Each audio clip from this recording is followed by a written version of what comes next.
Welcome to the show. So I guess I want to start off by asking, where were you born and raised? California, Southern California, born and raised. Been out in Vegas for the past 10 years, but born and raised Southern California. Definitely. How was how was it growing up in Southern California? I miss it.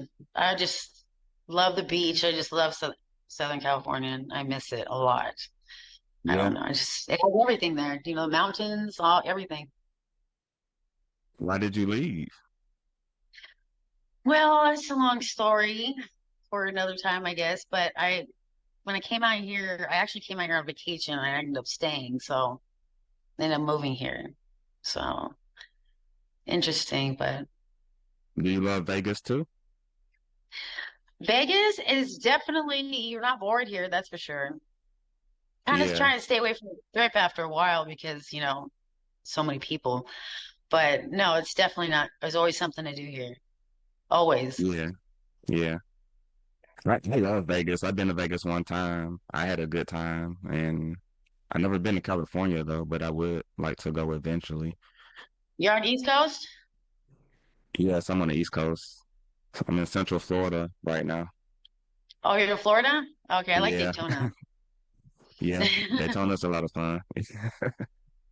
So I Yeah. guess how did you get started in the industry? Okay, this is interesting. I actually got started, okay, used to see I used to be like small chested and stuff. And when I finally got my boob job, like definitely knew that I actually had something more to offer than I did before. And back in 2012, my boyfriend at the time went away, and so I was by myself, like taking care of my kids and stuff. So, and I was about to lose everything. So I was like, I can do this. I can make good money doing this. So I answered an ad on Craigslist. No, it was actually Backpage then, where they had the classifieds where you could for adult agencies, and I applied for the adult agencies, so because it's more legit type thing. Yeah. So that's how I got it. That's how I really got into it. I started out in California and then ended up going to the East Coast to work instead. Um, because I didn't really like working in my area that I live. I mean, that makes sense. Yeah. I can understand Because why. Yeah. you don't want to like run into the person at the grocery store, you know what I mean? Right. Yeah. No, yeah. No, it makes sense. I started out in LA and then I ended up just like not making like the amount of money I was actually I worked for it was in Orange County. And started working with this girl, they're training you and stuff, right? Which is interesting. Hmm. It's kind of crazy. So my first call, like, so I expecting, okay, well, I'm gonna fulfill my job, right? This agency like wanted you to actually like take the money and leave without doing anything. Like that was their thing. And I was like, oh my, they actually told us to do that. They said, and if they question you, just say that's against the law and then forget and leave. I couldn't believe it. It's like, did you get shot one of these times or something, like taking someone's money like that? Because they were charging like a lot. I was like a lot, a lot. And so they used to get mad at me because I used to actually fulfill my actual, like, while I was there, you know. So that's like they used to get mad at me because I spent too long in the call. So they were terrible. And I realized that their cut was I wasn't getting nothing from it. And so they're kind of like almost robbing me because they're getting like 70%. And so then I found someone else another Giving 70% agency. or taking 70%? They were taking 70%. Taken? Man. And then you had to tip the driver too on top of it. I said, this makes absolutely no sense at all. Actually my driver at the time introduced me to another agency, and then I ended up working with him with them, and he lived out here in Vegas actually. And I did some work out there, but I wasn't like the money I would make, it would I wasn't enough. It would like sustain for the day. And then so I'm like, forget this. I just need to go somewhere, make a lot, make some money, and then come home. So then I found an agency on that page that's in Florida, actually, Daytona. Oh, And okay. Daytona. And so I had to go. I went out there.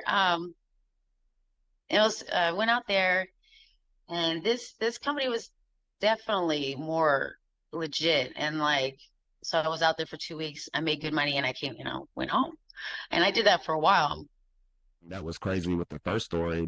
They having you keep these guys' money, like keeping their money, Yes, and that makes I no sense to straight me. robbed them. That's ass backwards thinking to me because it's supposed to be a business. If you're robbing everybody and keeping their money, that's going to be like bad for It was business. It makes no terrible. sense. It makes no sense. You could Like, get you're like putting people in danger for doing that. You know what I mean? You yeah, could really come yeah, across wrong people. People are not this. I'm talking like thousands of dollars. I'm not talking about like a couple $100s. I'm talking like thousands of dollars. Like you're gonna get that's really dangerous. And so, yeah. and I'm like, I'm there for like a job, and I'm gonna be good at my job. And I couldn't do that to myself. That's putting me out there. Like, no, that's crazy. I couldn't do it. So Yeah. I accused Skip getting in trouble for that, for staying there too long, they said,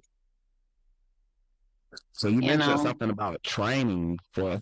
I wouldn't like. How does that work?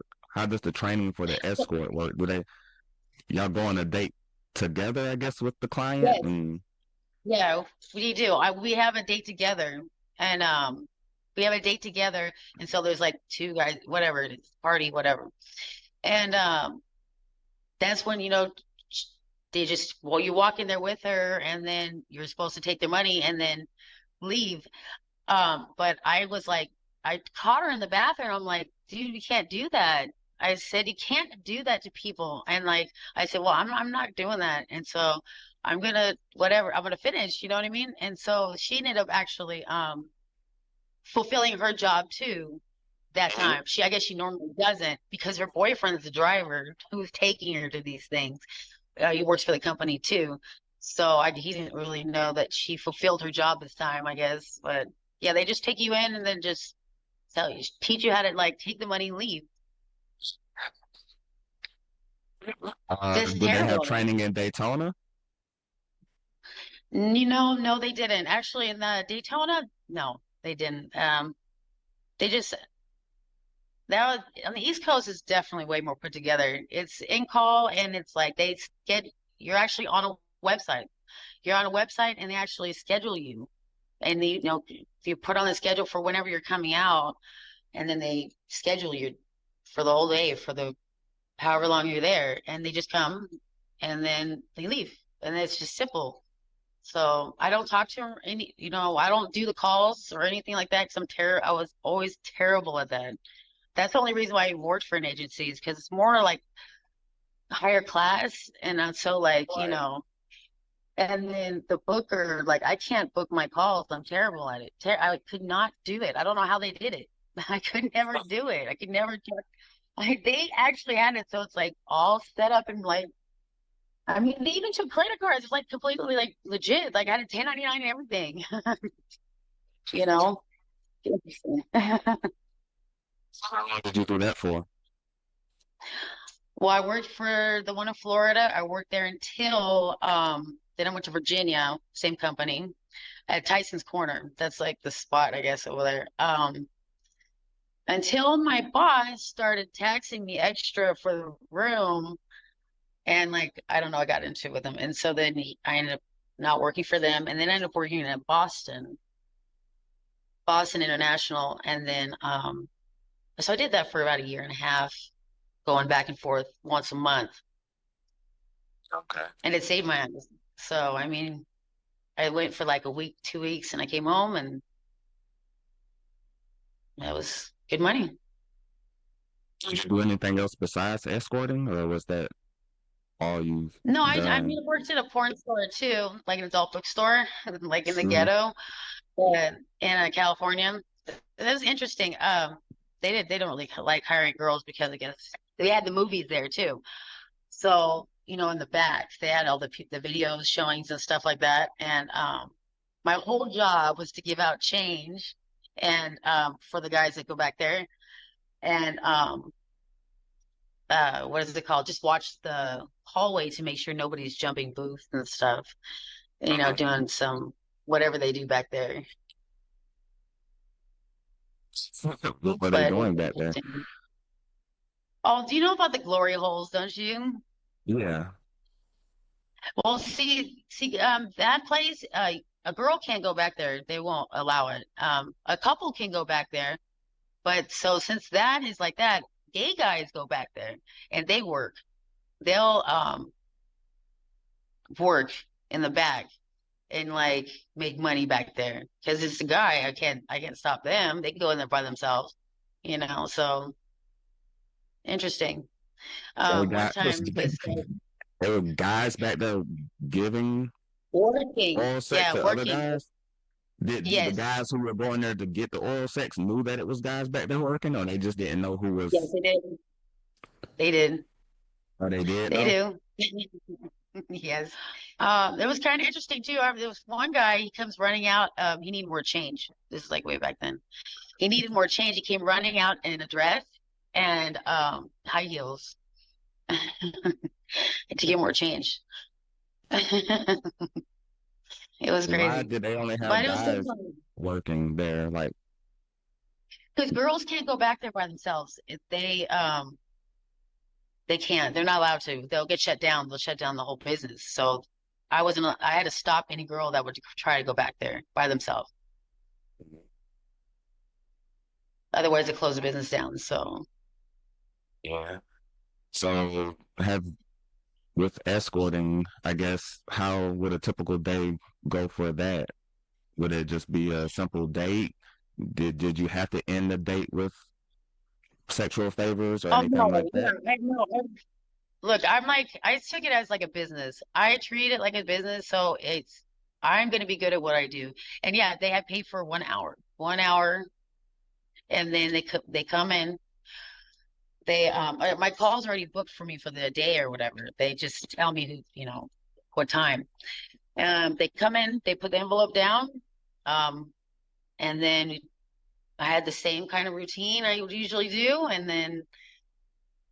that would be it. And they would leave 15 minutes and then they're gone. And then an hour, maybe 45 minutes, and another one. But yeah, they usually, I didn't do like actual dates. Like I pretty much just got down to business. I don't know. That's kind of bad, isn't it? So so you get right to business and you're done in 15 minutes? Yes, of course. Exactly. I'm not playing, you know what I mean? If that's what you want to do, we'll do that. You know You what I got them mean? in and If out. that's what you want to do. Exactly. I mean, what's the problem? Like, I mean, it's not bad. Yeah. And the funny thing is, like, I would uh, purposely get on top so I can control the situation and then, it'd be done. That's it. Yeah. That's a quick way to get it done. I mean, you don't have to sit there the whole hour Well, fucking if they want around, I to, guess. they can. I mean, if they want to, they can. It's up to them. It's their hour. They paid for it. I don't care. Sometimes they'll talk about, stuff afterwards or whatever, their life and stuff like that. Feel like a therapist afterwards. Oh, yeah. Were there any situations where the guy actually just wanted to go on a date and have a beautiful woman on their arms? Kind of. Well, I had this one guy is he used to come and he used to bring me actually a pastry and cigarettes every time he came in. He'd bring me like the flowers and stuff. They're really sweet.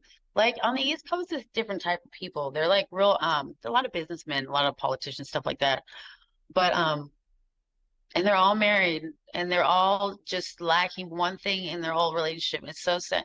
And they're good guys too. It's so terrible. But you know, What's but that yeah, one thing that that they're guy, lacking? their wives are just like not doing it. I mean, how could you, a man like that's what they do stuff for. It's just like the ultimate thing for them is to have that hot girl they can, do and whenever they, you know what I mean? So it's like, how could you, they just don't. They just don't. Like they go like months and years before they even like come to me, And so it's kind of Terrible, you know? Is that what most It's guys would like complain about? Like when you would have to always, pay the therapist, always. basically, it was always their wives not doing it. Every time, every time. And it wasn't like a week or something. There was a couple like frequent flyers that just like had a problem and they couldn't help themselves. They just needed, that was their thing. They just couldn't be with one person. You know, that was, they're like doing it for life. They're lifers on it, you know. Yeah, They're always going to find this. But no, but the main thing is their just wife is just not doing it whatsoever. Just nothing. Everything else is fine, but they're just not at all. And it's for a long years, like months and years. It's terrible. And they were good guys too. It's you know? yeah. You would think if their wives was doing that, do you think they would have been there with you? Do you think they No, they still would have wouldn't. cheated? Do you think that was just a bullshit No, excuse just to come in there and no, no, not necessarily. I mean, not some of them make no, they're pretty honest. In this position, what I did, like they don't have no reason to lie to you. They don't. They you hear the most honest things from actually from in that situation. They don't because you know they're paid. They're gonna be gone. They don't have nothing to do with you. You know.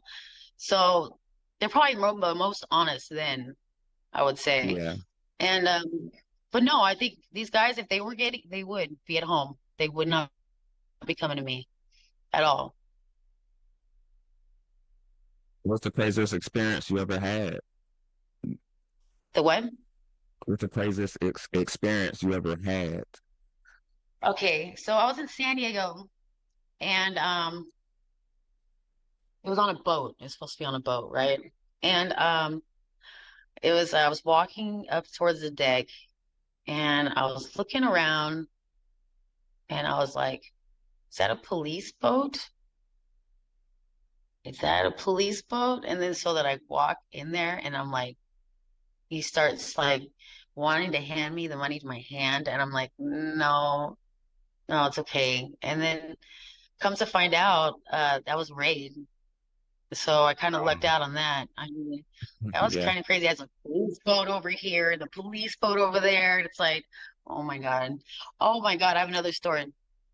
I was on the East Coast and I was doing something on the side, like I was just random faceless thing or something. And I had a rental car, so I drove to go meet someone, and he wanted to meet. We met at his house, and then he wanted me to follow him to this like open field.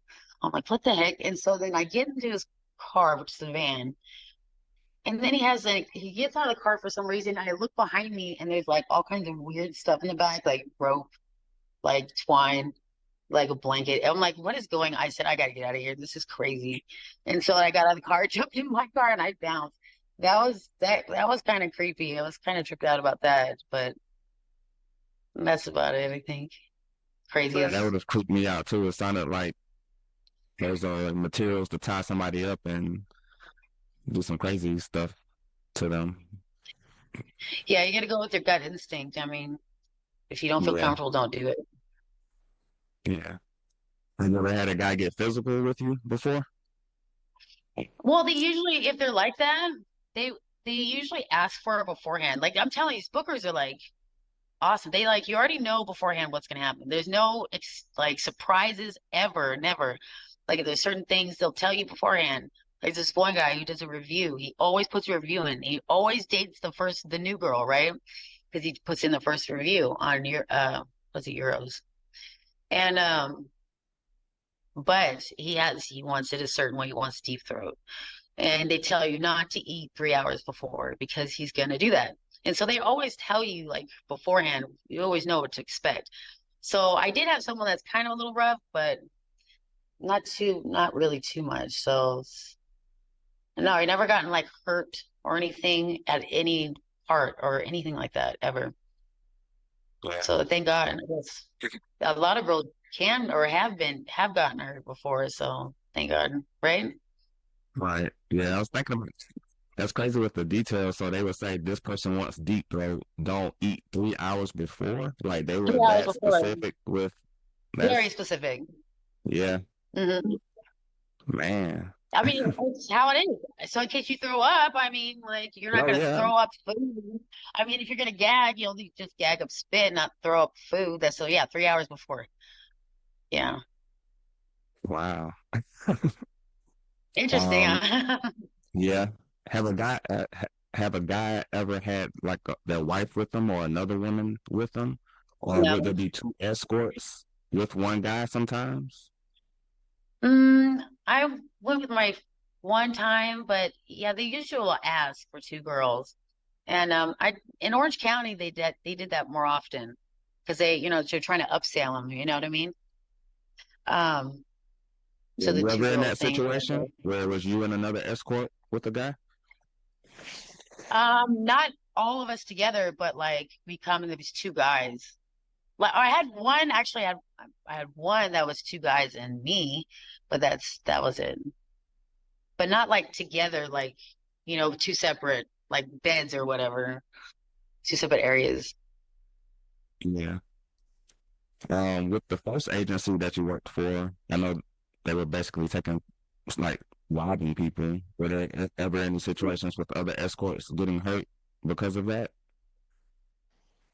Um, well, I kind of like I said with the first time with the training and stuff, like I went with her for like three times and every time like she ended up doing it, finishing her job instead of running off because I'm not going to do it. I told her straight out, I'm not doing it. I'm sorry. And so she just went along with it. So I didn't have a problem with that because there's no way I'm not gonna get my name or anything like that where people are gonna like know me as robbing people. It's just nuts. You can't do that. So no, she ended up finishing her job. So Were you ever nervous for your first time doing the escort? I'm sorry. Were you ever nervous the first time? Like with when it was just you and a guy? Did you have any Not really. I mean, butterflies? not Any, really. I mean, kind of, not really. I mean, you have your driver, of course, out there, but I don't know. It feels more professional when you go through an agency. If you're freelancing, that feels more.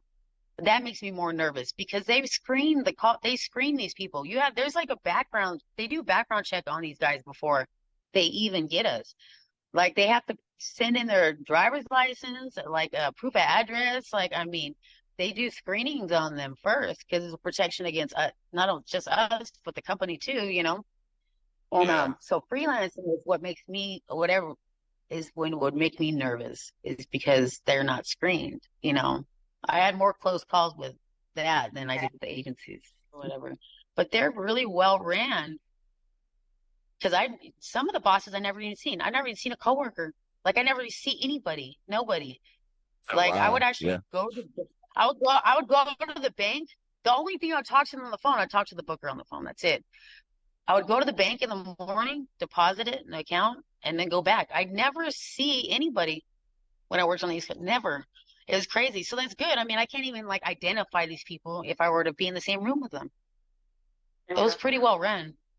yeah. You sound like it was. Do you was that something you still do now? No, I don't do it anymore now. Um, Why did I'm you out of the leave, or why business. did you stop?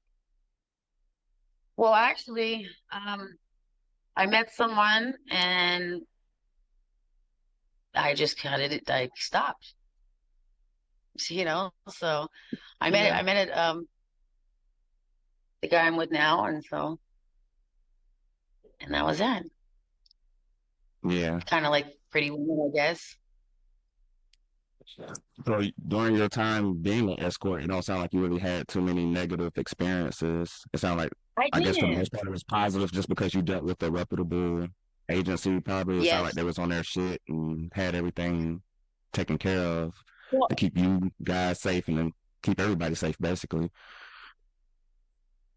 yeah, I mean, it's a business. Regardless, it's still a business, and it's like I still treat it like it's a business, and I'm still I'm a product. I'm like going to be the best is what I can do, and it didn't bother me. It didn't bother me at all. Like, and it's like I don't know.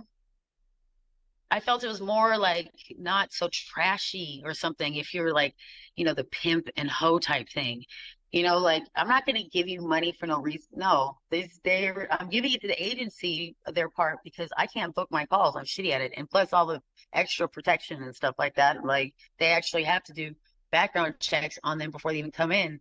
It's crazy, Did you and I make a lot really of enjoyed money the doing people I that? met. Oh, I'm sorry, come again? Yeah, it was a lot. I said, and the people you come across, I mean, I came across so many different people. It's like athletes, freaking politicians, businessmen, all just higher class people. And it's just, I don't know. It was fun. I thought it was fun. Have you ever been with a guy and it's like a person that you really, really like, oh my goodness, this is like a big deal type of Yeah. person? And yeah, plenty Oh, of yeah. times No, or a few actually, times. I have, but I try and like to not make a I don't make a big deal of it. Like I just pretend like I don't recognize them or something. Or when they tell me the name, I'm like, who? You know what I mean?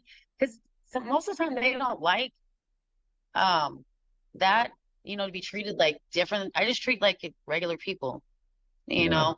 But there was one athlete, I think he was a basketball player. I don't even know I didn't even know his name. He got kind of bent out of shape because I didn't recognize him. And I was like, sorry, my bad. But you Yeah. come across like people that are like, this was crazy. Okay, so a music producer in North Hollywood or whatever. Okay, so you think the kind of drugs or whatever they'd be doing are kind of like, higher class, whatever, coke, whatever, stuff like that.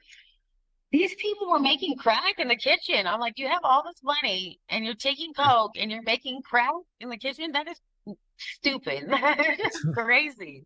Well, like, how the hell would you do that? It was the weirdest thing ever. I'm like, you have all this money and you're buying coke to make crack. That was kind of Yeah. weird.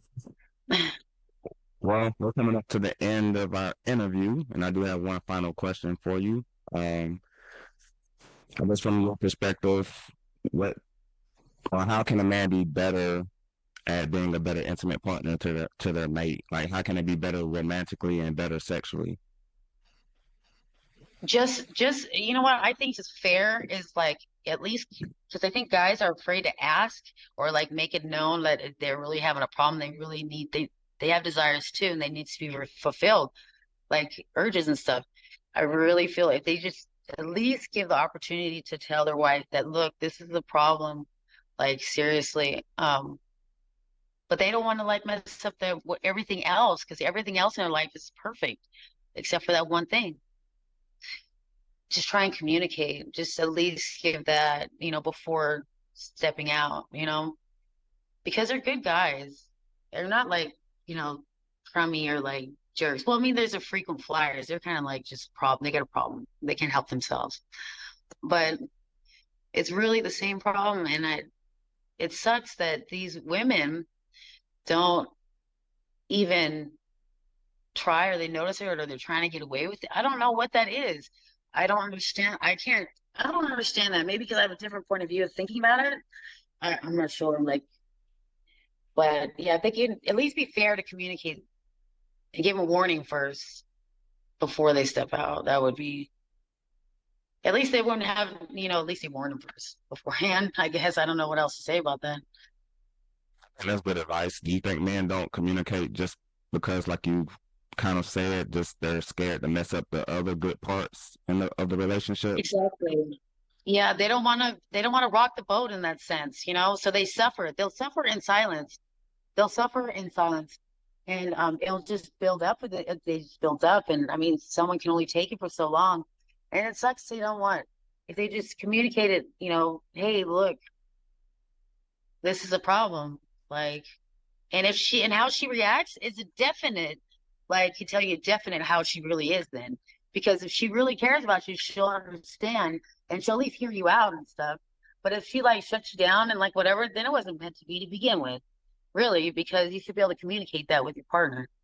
So, I mean, a lot of the wives, it sounded like they were just wanted it for the money and they just got their money and then that was it. And they were just chilling and they didn't feel like they had to do anything else, and such doesn't work like that, you know?